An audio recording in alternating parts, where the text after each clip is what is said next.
Hello and very warm welcome to all of you. कैसे हैं आप सब? मैं आपका मेंटर और आप देख रहे हैं लर्न इंग्लिश विदाउट रूल्स का स्पेशल सेशन। आज का स्पेशल सेशन एरर स्पॉटिंग के मॉक टेस्ट पर आधारित है। जी हाँ, यहाँ पर मैं उपस्थित हो गया हूँ एरर स्पॉटिंग के मॉक टेस्ट सेट 5 के साथ। इस सेट में भी 10 नए क्वेश्चन शामिल किए गए हैं। हर एक क्वेश्चन के लिए आपको पहले से ही पता है 20 सेकंड की समय सीमा उपलब्ध कराई जाएगी। ये समय सीमा अगर आपके लिए छोटी पड़ती है तो मैंने पहले ही कहा है, वीडियो को पॉज कर लीजिए, अपनी सूझबूझ और पूरी बौद्धिक क्षमता का प्रयोग करते हुए क्वेश्चन को सॉल्व कीजिए। अगर आंसर सही हो तो क्या आपका एक्सप्लेनेशन मेरे द्वारा दिए गए एक्सप्लेनेशन के हूबहू है? इसको जानने के लिए एक्सप्लेनेशन को सुनिए, समझिए।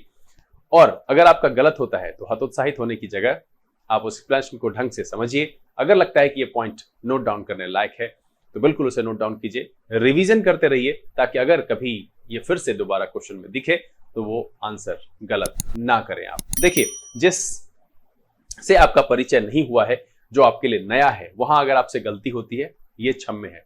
लेकिन आप जो पहले पढ़ चुके हैं, जो नॉर्म्स आपने जान रखा है, सुन रखा है, और उस पर आधारित सवाल गलत होता है तो यही एक वजह है जो कहीं ना कहीं आप अपने रिजल्ट से अछूते रह जाते हैं। यहां पर जो प्रॉमिस मैंने किया है, बिल्कुल वो प्रॉमिस बरकरार है कि चाहे आप किसी भी लेवल के बच्चे हैं, सुपर बिगिनर्स हैं, बिगिनर्स हैं, इंटरमीडिएट हैं या एडवांस लेवल के हैं, अगर इस वीडियो पर शुरू से अंत तक बने रहते हैं, बिल्कुल आपके ज्ञान के भंडार में कुछ ना कुछ नई जानकारी मैं जरूर जोड़ूंगा। ये एपिसोड उसी तरह से डिजाइन किया जाता है ताकि आपको नए नए ग्रामेटिकल नॉर्म्स से परिचित कराया जाए, ताकि एग्जामिनेशन में अगर उस पर आधारित सवाल पूछा जाए तो आप खाली हाथ ना लौटे। चलिए सेशन की शुरुआत करेंगे। जल्दी से नोटबुक और पेन लेकर के तैयार हो जाइए।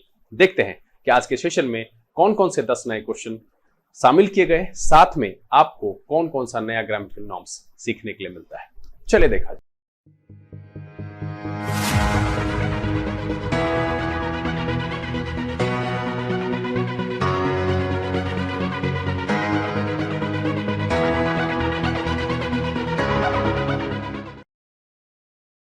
आइए हम आज के सेशन की शुरुआत करते हैं और बारी बारी से इस सेट में लाए गए 10 क्वेश्चन को आपके सामने रखते हैं। यहां पर मैं बस एक ही बात कहूंगा, आप सब क्वेश्चन को अटेम्प्ट जरूर कीजिए जितनी समझदारी है उसी के आधार पर, और एक्सप्लेनेशन के दौरान वीडियो को भगाइएगा नहीं। क्यों? क्योंकि आपको यह लगता है कि ये नॉर्म्स मुझे पता है, मेरा पढ़ा हुआ है, लेकिन उस नॉर्म्स को एक्सप्लेन करने के दौरान कई बार ऐसी जानकारी मैं बता देता हूं जो शायद आपके लिए नहीं हो। इसलिए वीडियो पर शुरू से अंत तक बने रहिए।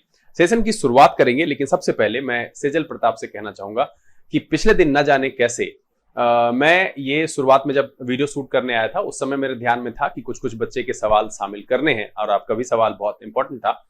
तो बिल्कुल वेट कीजिए, 1 या 2 सेशन में कहीं पर अगर ऐसा मौका लगा, सेंटेंस इंप्रूवमेंट के सेशन में शायद से रिलेटेड वो क्वेश्चन था, जैसे ही मैं वो सेशन लेकर के आऊंगा बिल्कुल आपके सवाल का जवाब दूंगा और आपको बिल्कुल संडे का इंतजार नहीं करना पड़ेगा। तो आपको परेशान नहीं होना है और गुस्सा बिल्कुल नहीं करना है। इस सेट को बनाते रहिए। यहां पर जैसे ही 1-2 एपिसोड के बाद हम सेंटेंस इंप्रूवमेंट लेकर के आएंगे, आपके सवाल का जवाब वहां पर विस्तार से देंगे। सेशन की शुरुआत करेंगे, लेकिन उससे पहले जो लोग इस चैनल पर नए हैं, चैनल को सब्सक्राइब कर लीजिए, बेल आइकन जरूर प्रेस कीजिएगा ताकि यहाँ से अपलोड की गई वीडियोस की नोटिफिकेशन आपको मिले और आपका कोई भी सेशन मिस ना हो। चलिए, आज के सेशन का जो पहला सवाल है वो आपके सामने है। समय की व्यवस्था करें और आपका समय शुरू होता है अब।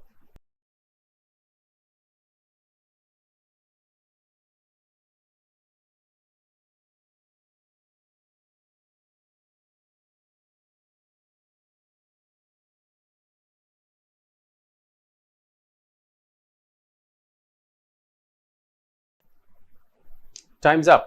देखिए क्या कह रहा है, an order by the directorate of education retreated that no unmarked levies such as transportation charges will be charged for the period when the school remains closes. देखिए, पढ़ करके यहां पर कोई भी गड़बड़ी नहीं लग रही है। यहां पीरियड है तो उसके लिए हम फॉर का यूज करते हैं, बिल्कुल यहां पर भी ये ठीक लग रहा है। बाकी जितना भी हिस्सा है सेंटेंस का, चाहे वो ए है, बी है, सी है या डी है, कहीं पर भी कोई गड़बड़ी नहीं है। अब यहां पर आपके लिए एक सरप्राइज है, वो देखिए क्या है। एक है फॉर, जिसका इस्तेमाल हम करते हैं पीरियड ऑफ टाइम के लिए। ये ध्यान रखिएगा, ये सारे के सारे आपके इंपॉर्टेंट पॉइंट्स में ऐड होंगे। एक होता है ड्यूरिंग, और इसका भी इस्तेमाल हम पीरियड ऑफ टाइम के लिए करते हैं। तो आखिरकार दोनों में अंतर क्या है, यह समझने वाली बात है कि फॉर का इस्तेमाल भी हम पीरियड ऑफ टाइम के लिए करते हैं, ड्यूरिंग का यूज भी हम पीरियड ऑफ टाइम के लिए करते हैं। अब यहां पर जो इसका होता है ना, वो इनडेफिनिट पीरियड ऑफ टाइम के लिए होता है, जिसका जो है निश्चित नहीं होता, इनडेफिनिट टाइम के लिए होता है। और ये जो होता है ड्यूरिंग, ये डेफिनेट, यानी कि कोई पीरियड ऑफ टाइम अगर डिफाइंड है तो उसके लिए हम डेफिनेट टाइम के लिए करते हैं। एग्जाम्पल के तौर पर अगर लें तो आप यहां पर लिख सकते हैं for a long time.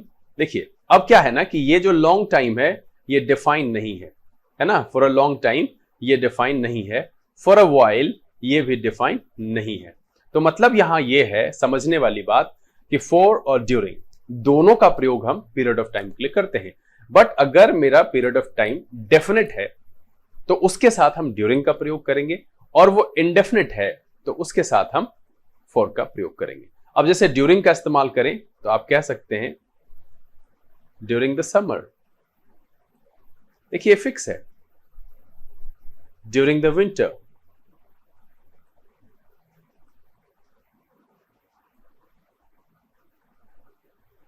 During Holi, ये सारे के सारे एक्सप्रेशन जो होते हैं वो फिक्स होते हैं। तो ये ध्यान रखना है कि हमें फॉर और ड्यूरिंग दोनों का इस्तेमाल जो है पीरियड ऑफ टाइम के लिए करना है। दोनों में अंतर क्या है, डी से ड्यूरिंग, डी से डेफिनेट, ये याद रखना है, एंड फॉर का इनडेफिनेट के लिए। अब आइए सवाल पर हम वापस आते हैं।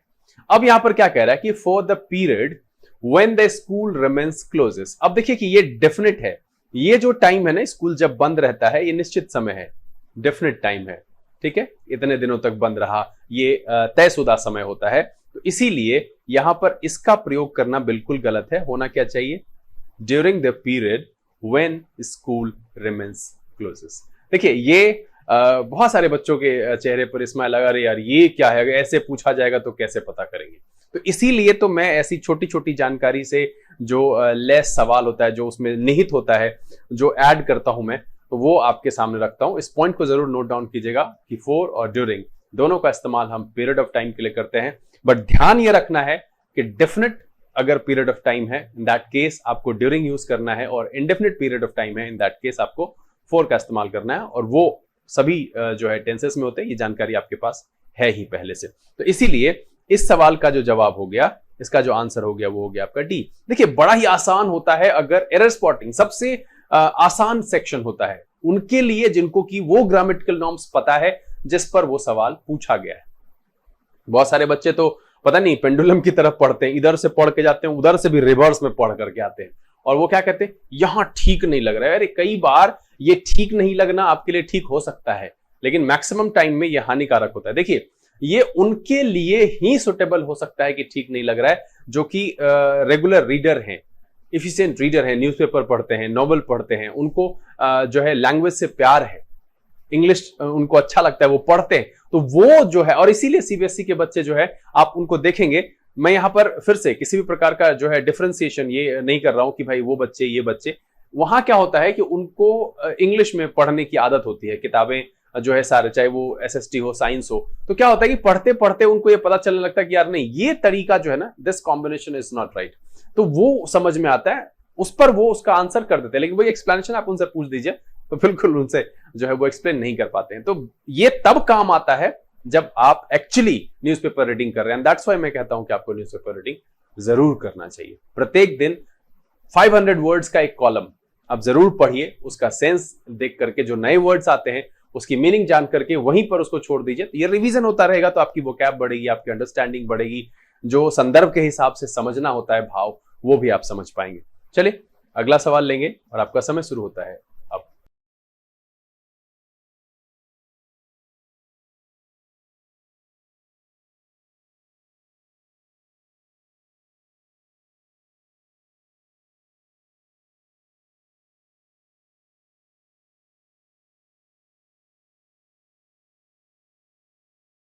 Times up.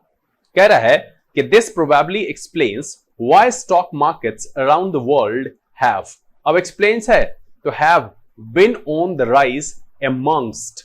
अब यहां पर देखिए ये amongst the novel corona virus pandemic, demand may have decline but profits have been least impacted. अब जहां कहीं भी देखिए मॉडल के बाद V1 है, हैव के बाद V3 है, यहां पर भी देखिए बिन है, और यहां देखिए यहां पर भी V3 का इस्तेमाल हुआ है, यहां पर भी इसके साथ बिन है। तो बिल्कुल ये सारा का सारा ठीक लग रहा है। अब यहां पर हम एमंगस्ट की जांच करते हैं। तो amongst the novel corona virus pandemic. अब देखिए ये जो पिछले दिन मैंने आपको जानकारी दी थी उसमें मैंने बिटवीन, एमंग और एमंगस्ट के लिए कहा था, जानकारी आपको दी थी, ये मैं आपको बता चुका हूं पहले से। अब यहां पर क्या है ना कि बिटवीन का करते हैं हम दो के लिए, है ना, दो के बीच में स्थान बताने के लिए करते हैं, और इसका प्रयोग हम करते हैं 2+ के लिए, दो से ज्यादा के लिए। एमंगस्ट में क्या बताया था कि ये वॉवल साउंड वाले के पहले होता है ना। अगर किसी का वॉवल साउंड है अमंगस्ट अस, ठीक है, क्या हो जाएगा, अमंगस्ट अस। अब यहां पर एक नई जानकारी और जोड़ लीजिए कि इस सब का प्रयोग अनकाउंटेबल के लिए नहीं, काउंटेबल के लिए होता है। We can't use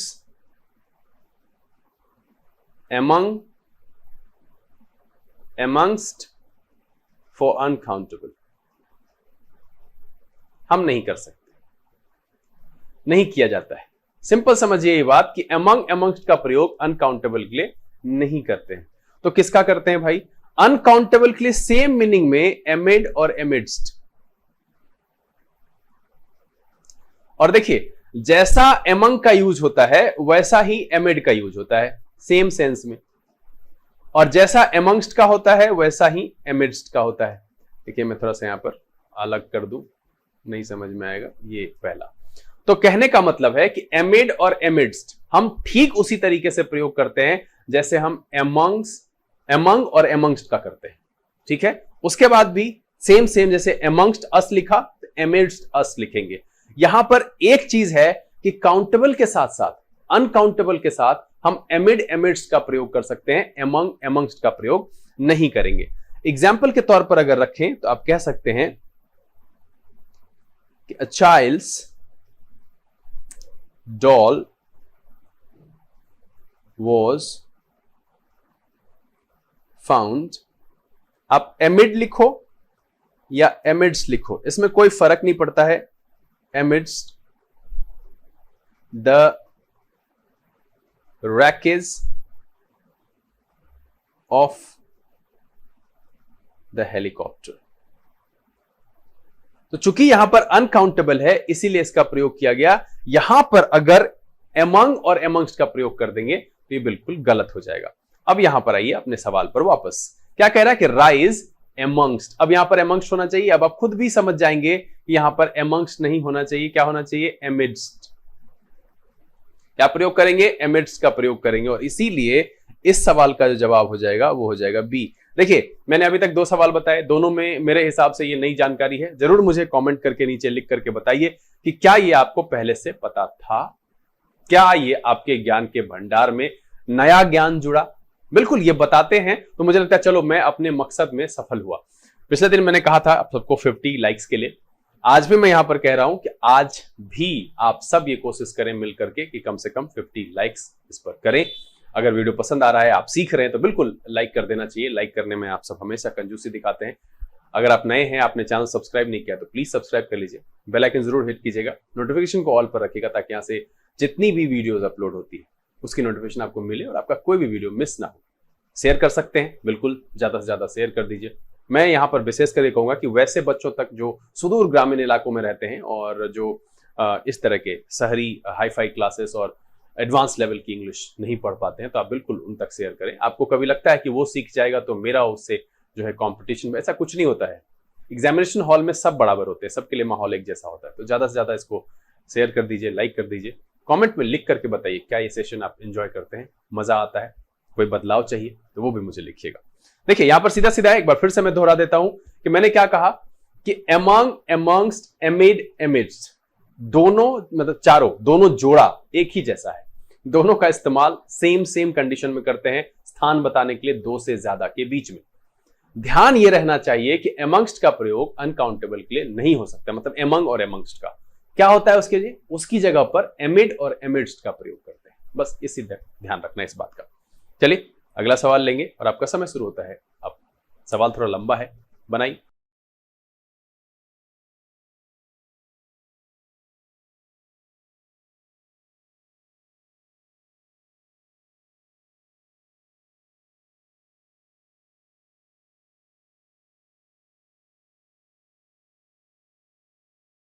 times up. कह रहा है कि he claimed that the sealing of the border due to the agitation has caused a turnover loss of around 20,000 crores to the industry except, अब देखिए इसका except causing difficulty to the factory owners and their employees in commuting between their homes and workplace। अब यहां पर देखिए कि इस except का संदर्भ आपको समझ में आ रहा है। इसके हिसाब से मेरी जो कहानी है सेंटेंस को पढ़ करके ये समझ में आ रही है। कह रहा है कि भाई इतने का घाटा हो गया, इसके अलावा यानी ये तो हुआ ही, साथ में वो डिफिकल्टी हुआ। किसके लिए डिफिकल्टी पैदा किया? फैक्ट्री ओनर्स के लिए। साथ में उसके एम्प्लॉइज के लिए भी वो परेशानी का कारण बना, क्योंकि वो कम्युनिकेट नहीं कर पाए अपने वर्क प्लेस और घर के बीच में। जो ये बॉर्डर्स सील हुए, इस वजह से यहां पर परेशानी हुई। तो ये जो एक्सेप्ट है, इसका सेंस पहले जान लीजिए कि एक्सेप्ट का मतलब होता है माइनस, मतलब होता है एक्सक्लूडिंग।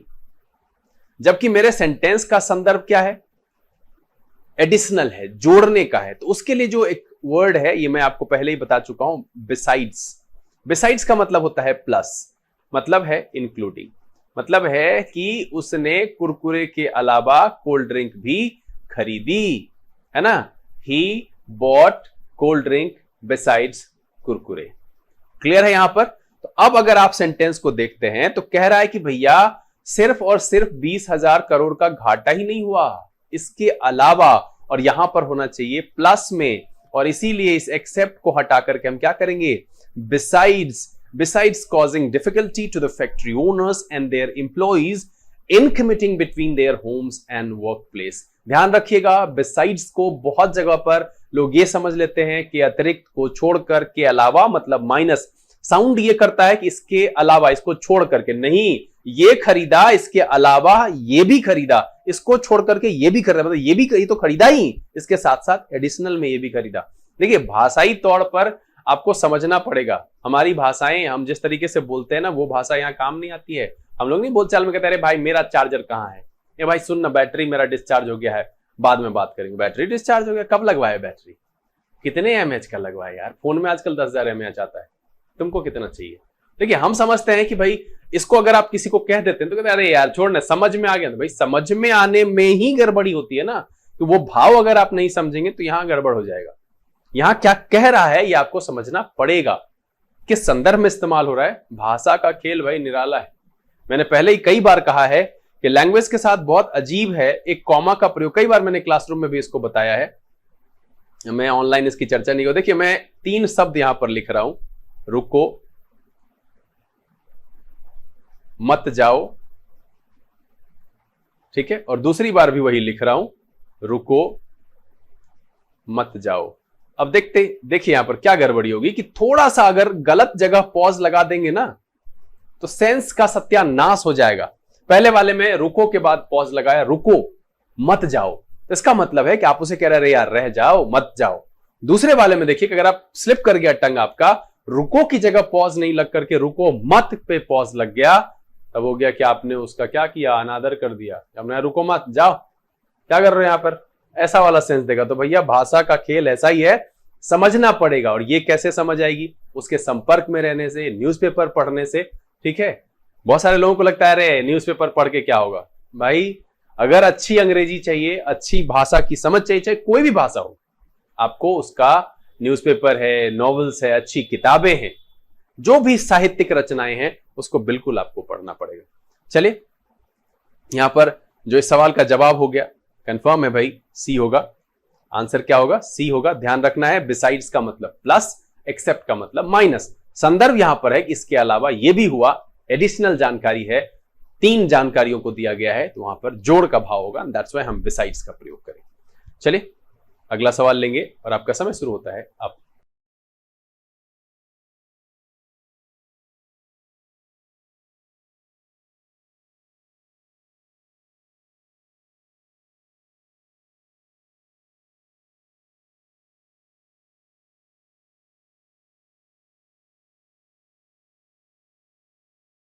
Times up. देखिए, ये बहुत बच्चे वाला सवाल है, लिख करके बताइएगा जरूर कि किस किस का गलत हुआ।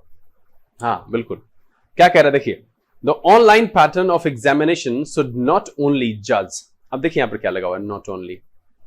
ठीक, आपको पता ही है कि जब आया नॉट ओनली तो साधारण तौर पर क्या आना चाहिए, बट ऑल्सो। ठीक, कह रहा है जज intellectual development as is prevalent in the present day examination system and it must also. अब देखिए ऑल्सो और एंड ये ठीक लग रहा है, ये नहीं होना चाहिए, यहां पर होना चाहिए बट। और आपको पता है कि दोनों को हम स्प्लिट करके लिख सकते हैं, बट ऑल्सो को अलग करके लिखा सकता है। ऑल्सो के बाद है टेस्ट, ओनली के बाद है जज। बिल्कुल कॉम्बिनेशन सही है, the holistic development of students. और होलिस्टिक का मतलब होता है पवित्र या होता है पूर्णतावादी। ठीक है, प्रिवेलेंट का मतलब होता है प्रचलित। क्लियर?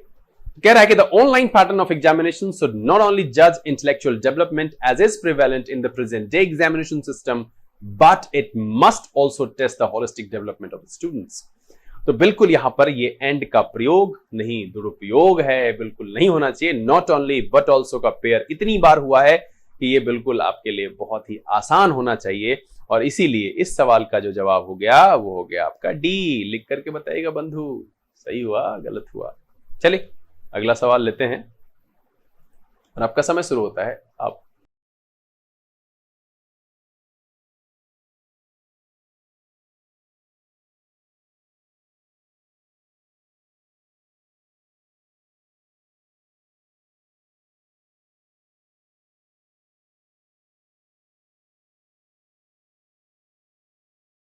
Times up. ये भी सवाल बहुत आसान है, बिल्कुल एकदम basic time and tense sentence structure वाली जानकारी अगर आपके पास है तो बिल्कुल ये मिलेगा। बहुत सारे बच्चों के कमेंट में मैंने देखा है कि उन्होंने कहा कि सर नैरेशन पर भी वीडियोस बनाइए। सर इस मतलब ऐसे ऐसे वीडियोस की डिमांड हुई है जो पहले से बना दी गई है। आप प्लेलिस्ट में चले जाइए, पूरे आराम से उसको देखिए किस किस चैप्टर पर बना हुआ है। बहुत विस्तार से नैरेशन की जानकारी वहां पर है। जो टाइम एंड टेंस है, जो जिस पर आधारित ये सवाल है, वो भी बड़े विस्तार से मैंने बताया, वॉइस बताया है। इडियम्स एंड फ्रेजेस पूछे जाते हैं, उस पर बहुत जल्द उस पर भी एक सेशन लेकर के आऊंगा। उस पर भी सवाल पूछा जाता है, आप उसको भी देखिए। फ्रेजल वर्ब वाला मैंने पहले कहा, एक ऑडियो विजुअल थोड़ा सा आपके लिए आज के कंपैरिजन में अगर देखेंगे तो थोड़ा वो लगेगा अजीब सा, लेकिन वो आपके काम के लायक है। आप उसे नोट डाउन करिए। पर डे अगर आप एक एपिसोड देखते हैं तो एग्जामिनेशन में बहुत जरूर वो मदद करेगा। और रीडिंग कॉम्प्रिहेंशन, सेंटेंस अरेंजमेंट, उस सब जगह पे क्लोज टेस्ट इसमें बहुत ज्यादा मदद करता है। देखिए क्या कह रहा है, the announcement that India Tata Steel is abandoning western countries has hammered home the threat to developed countries. अब यहां पर ये चौंकिएगा नहीं कि ये जो है इसके साथ 2+ यहां क्यों लग गया, V1 + ED। ठीक है, ये इसके साथ है, डेवलप्ड कंट्रीज के साथ है, और थ्रेट के साथ 2 है, ये है प्रेपोजिशन। ठीक है, तो इसको क्वालिफाई करने के लिए ये एडजेक्टिव के तौर पर इस्तेमाल हुआ है। मुझे बताइएगा जरूर कि कहां पर आप लोगों ने ये बी मार्क करके गलत किया है। Steel industries from a glut caused by cover capacity in China which led. अब यहां पर देखिए कि सारा का सारा देखिए, to a collapse in the global price commodity steel used mainly construction. जो इसके लिए यूज किया जाता है, यहां पर भी होना चाहिए हैज। बिल्कुल, the announcement that India Tata Steel is, देख रहे हैं सारी कहानी जो है प्रेजेंट में है, यहां पर भी देखिए प्रेजेंट में है, is abandoning western countries has hammered home the threat to develop countries. अब यहां पर ये पास्ट वाली कहानी नहीं है, ये जो है ना इसके लिए क्वालिफायर के तौर पर है। कंट्रीज कौन, तो डेवलप्ड कंट्रीज।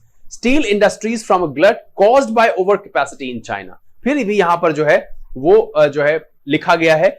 अब यहां कॉज्ड को देख करके मत समझिएगा ये पास्ट पार्टिसिपल लिखा गया है, ये पैसिव में भी हो सकता है और वो प्रेजेंट के सेंटेंस में भी लिखा जाता है। तो चूंकि मेरा यहां पर एसआरएम का प्रयोग है तो उसके हिसाब से from a glut caused by over capacity in China which has led to a collapse in global price of commodity steel used mainly in construction. अब फिर स्टील के लिए कहा गया कि यूज्ड मेनली इन कंस्ट्रक्शन, तो ये यहां पर भी जो है पास्ट की कहानी नहीं है, वो उस स्टील की बात कर रहा है जो कंस्ट्रक्शन में इस्तेमाल होता है। तो यहां पर सी में जो है ये हो जाएगा हैज, यहां ऐड करेंगे क्योंकि अगर सिर्फ अकेला लेड रह गया तो कहानी फिर ये पास्ट की हो जाएगा, गड़बड़ हो जाएगा। इसीलिए इस सवाल का जो जवाब है, इसका जो आंसर है वो है सी। मुझे एकदम ईमानदारी से लिख करके बताइएगा जरूर कमेंट में कि क्या आपका इस सवाल का जवाब सही हुआ, क्या आपने ऐसा ही सोचा था। वो जो थ्रेट टू डेवलप्ड कंट्रीज है वहां पर क्या लगा कि टू डेवलप्ड कंट्रीज होना चाहिए, 2+V1 होता है, तो क्या वो आपने सोचा, इसको लिखिएगा जरूर।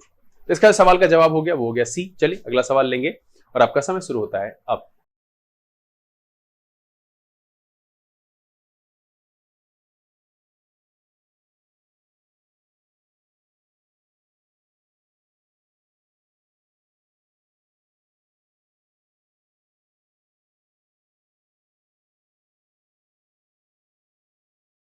Times up. बहुत छोटी सी जानकारी कह रहा है, if temporary myopia is the problem of certain sections of the media and other political parties then, और ये देन का प्रयोग नहीं होता है। जब हम इफ का प्रयोग करते हैं तो आगे आने वाले सेंटेंस में THEN का प्रयोग करते हैं, या नहीं इसके बदले सिंपली कॉमा यूज करें तो चलेगा। मतलब है कि आप करें तो THEN करें, देन करें, दैन नहीं। और ये बिल्कुल यहां पर लिखना गलत है। बहुत ही आसान सा सवाल है और मुझे लगता है कि अमूमन आप सबका ये गलत हो गया होगा क्योंकि आपको ठीक ही लगा होगा, पढ़ने से ठीक ही लगता है। If temporary myopia is the problem of certain sections of the media and other political parties then the Makkal Needhi Maiam and I will become the torch bearer. और टॉर्च बियरर का मतलब होता है पथ प्रदर्शक, मार्गदर्शक, पथ प्रदर्शक, मार्गदर्शक, गाइड जिसको कहते हैं। यहां पर ये देन का प्रयोग नहीं होगा, ये ध्यान रखिएगा कि इफ के साथ अगर आपको लगाना है तो आप THEN देन का प्रयोग करेंगे। अगर आप चाहें तो उसको हटा करके सिंपली कॉमा का भी इस्तेमाल कर सकते हैं। नॉर्मली आपको कॉमा ही दिखेगा, कई जगहों पर नहीं दिखता है, लेकिन सवाल इस पर पूछा जाता है, कई बार THAN लगा करके पूछेगा। बहुत सिंपल सा क्वेश्चन होता है, ध्यान रखिएगा। इसीलिए इस सवाल का जो जवाब है वो भी हो गया आपका सी। क्या ध्यान रखना है, इफ का प्रयोग अगर सेंटेंस में करते हैं तो आगे THEN देन का प्रयोग करेंगे, THAN देन का प्रयोग नहीं करेंगे। चाहे तो THEN को भी हटा करके सिंपली कॉमा लिख सकते हैं, कोई पाबंदी नहीं है। चलिए अगला सवाल लेते हैं और आपका समय शुरू होता है अब।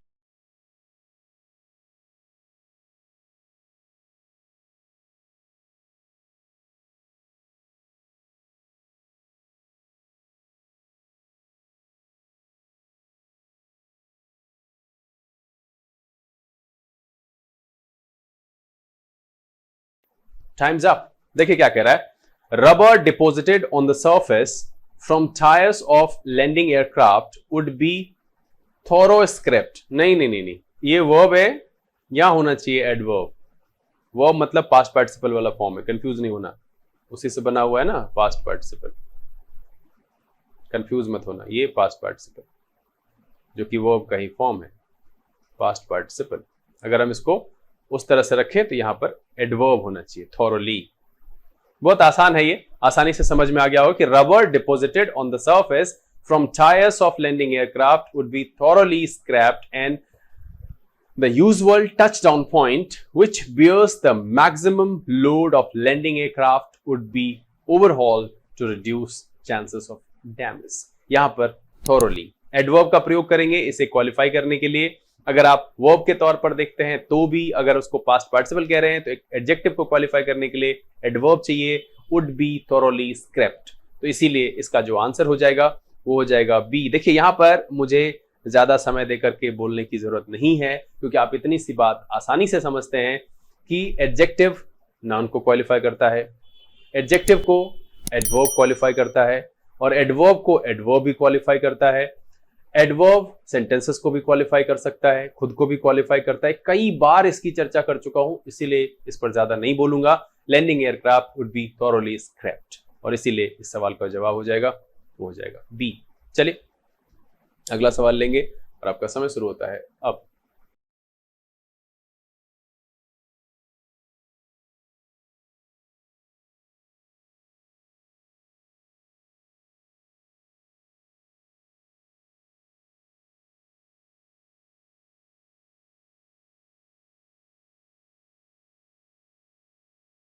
Time's up. देखिए क्या कह रहा है, we thank all those who have, देखिए प्लूरल है, ठीक है, इसके बाद V3 होता है, यहां पर है helped us but the part which we suffer, फिर से यहां पर we का प्रयोग है now, and has not been fulfilled was the mission। यहां ब्रेक हो गया, as were stated by the United States repeatedly that their presence in the Afghanistan is to fight extremism and terrorism and bring stability. Sentence को पढ़ करके कहीं पर भी गड़बड़ी नहीं लग रहा है, मिक्स्ड वाली फीलिंग्स यहाँ पर है कि वी के बाद जो है जैसा सेंटेंस लिखा गया है, सब्जेक्ट है we thank all those who have helped us but the part which we suffer now and has not been fulfilled was the mission. ठीक है, मिशन के बारे में कह रहा है. As were stated by the United States repeatedly that their presence in the Afghanistan is to fight extremism and terrorism and bring stability. यहां पर एक जानकारी है, देखिए वो मैं आपके साथ जोड़ दे रहा हूं कि जब कभी भी सेंटेंस में as का प्रयोग हो, उसके बाद हेल्पिंग वर्ब का प्रयोग. किसका? Helping verb. ठीक, और फिर उसके बाद जो सब्जेक्ट होता है ये सिंगुलर प्लूरल है, उसी के आधार पर डिसाइड होता है कि हेल्पिंग वर्ब कैसा होगा. ये इस पर निर्भर करता है. एज के पहले आने वाले किसी भी नाउन प्रोनाउन के हिसाब से ये तय नहीं होगा. तो मतलब है कि यहां आगे जो सब्जेक्ट होगा उसके हिसाब से डिसाइड होगा कि हेल्पिंग वर्ब कैसा होगा. अब सवाल में देखिए क्या कह रहा है. यहां पर जो कह रहा है कि as were stated by the United States, और देखिए ये सिंगुलर है. ठीक है, ये नाम है यूनाइटेड स्टेट्स, यहां पर होना चाहिए was. As was stated by the United States repeatedly that their presence in Afghanistan is to fight extremism and terrorism and bring stability. मुझे ये बात जरूर बताइएगा. ठीक है, आप हो सकता है कि आपको ये लगा हो पढ़ करके, जो आपका जांचने का सिस्टम है कि सुनने में अच्छा नहीं लग रहा है, उस आधार पर आपने बी आंसर किया होगा. लेकिन क्या आपको ये एज वाली जो जानकारी है, जो मैंने कहा कि एज के साथ अगर यहां पर हम हेल्पिंग वर्ब का प्रयोग कर रहे हैं तो हमें यह ध्यान देना है कि उसके बाद आने वाला जो नाउन या प्रोनाउन है जो सुटेबल है सेंटेंस के सब्जेक्ट के तौर पर, उसके नेचर सिंगुलर प्लूरल के हिसाब से हम ये डिसाइड करेंगे कि वो हेल्पिंग वर्ब कैसा होगा. जैसा कि सेंटेंस में है यूनाइटेड स्टेट्स की वजह से जो है, अगर हम इसको देखें तो United States stated repeatedly that their presence in Afghanistan is to fight extremism and terrorism and bring stability. तो यहां पर वर लिखना बिल्कुल गलत है. वो ध्यान रखेगा कि एज प्लस हेल्पिंग वर्ब, और उस हेल्पिंग वर्ब का नेचर आगे आने वाले जो सेंटेंस का सब्जेक्ट दैट मींस कि नाउन या प्रोनाउन है उसके नेचर सिंगुलर प्लूरल पर निर्भर करेगा. अगर वो सिंगुलर होगा तो एज के बाद आने वाला हेल्पिंग वर्ब भी सिंगुलर होगा. अगर वो प्लूरल होगा तो एज के बाद आने वाला हेल्पिंग वर्ब भी प्लूरल होगा. और इसीलिए इस सवाल का जो जवाब हो गया, इसका जो आंसर है वो हो गया आपका बी. चले अगला सवाल लेंगे और आपका समय शुरू होता है अब.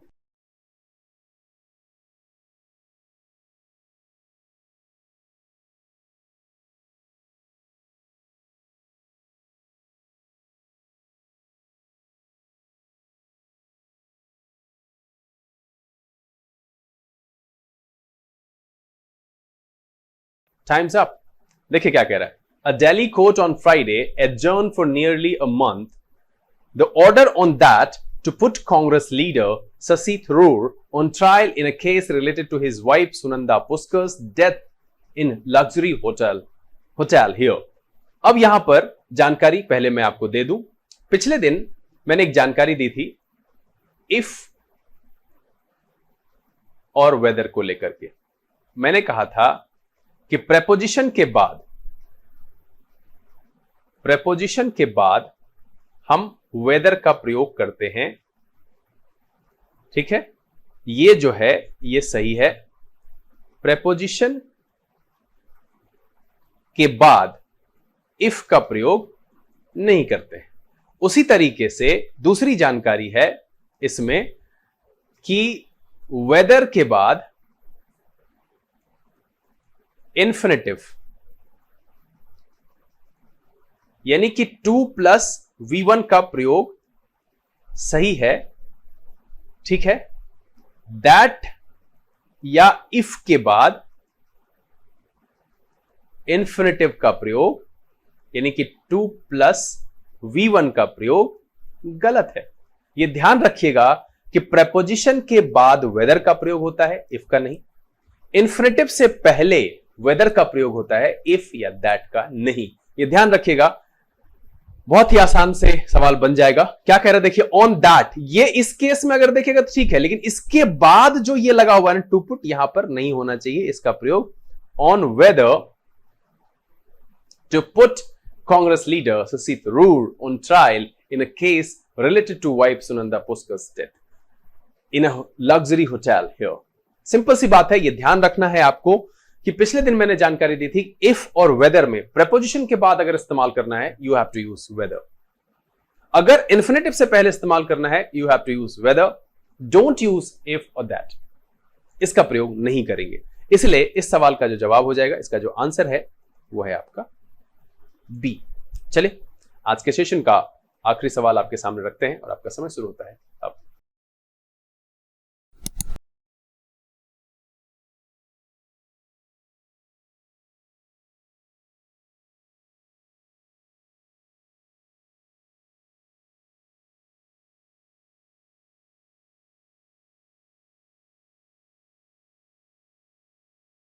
Time's up.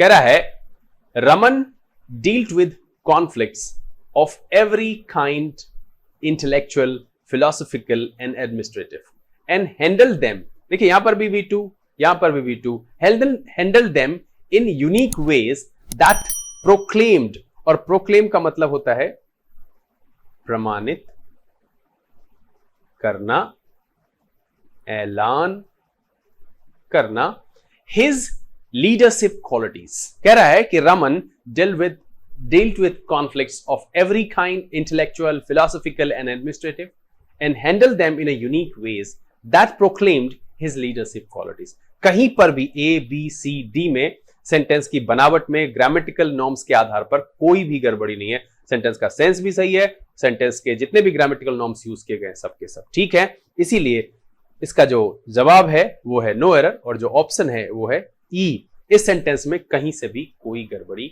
नहीं है। आज यहां पर जो जानकारी मैंने आपको दी इस वीडियो में, उसमें सबसे पहले तो मैं यहां पर आपको देख लूं, रिवीजन कर देता हूं कि जो जानकारी मैंने दी है वो फॉर और ड्यूरिंग को लेकर के कहा कि फॉर का इस्तेमाल भी पीरियड ऑफ टाइम के लिए करते हैं, ड्यूरिंग का इस्तेमाल भी पीरियड ऑफ टाइम के लिए करते हैं, बट ध्यान ये रखना है कि during for definite period of time and for का इंडेफिनेट पीरियड ऑफ टाइम के लिए।